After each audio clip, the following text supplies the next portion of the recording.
moment bulle d'espoir pour celles et ceux qui en ont besoin. Il y a des moments où on n'a qu'une envie, c'est d'être seul parce que on se sent pas bien, on veut pas déranger les autres, on veut pas rajouter du poids sur les autres en se disant que on doit pouvoir faire les choses par nous-mêmes, qu'on doit faire les choses par nous-mêmes parce que c'est comme ça qu'on nous l'a appris. Il n'y a pas de honte en fait à aller voir des gens pour demander de l'aide parce que les gens ont peut-être une approche que vous n'aurez pas. Je dis pas qu'ils auront forcément la meilleure des approches, mais au moins ils pourront proposer des choses qui, si ça se trouve, de vous-même, vous n'auriez jamais imaginé.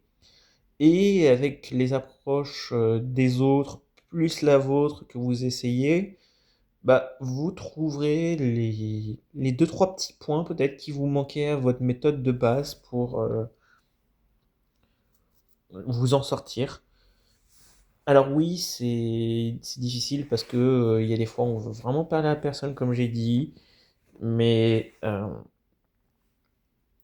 en fait se laisser sombrer, ça va ne faire qu'ajouter toujours plus de problèmes et il va falloir que vous fassiez toujours plus d'efforts pour essayer de passer le problème et c'est pas facile. Sauf si vous avez un énorme coup de chance ou une rencontre, mais vraiment purement au hasard. Il y a des fois où ça va être compliqué. Il va falloir que vous preniez certaines choses en main par vous-même. Et comme j'ai dit, il y a des fois où vous allez avoir besoin des autres. Et c'est pas une tare, c'est pas un défaut plutôt que d'aller voir les autres. Justement, ça montre que vous voulez vous en sortir. Ça montre que vous êtes prêt à écouter les autres et que bah, justement vous avez cette force d'aller demander aux autres.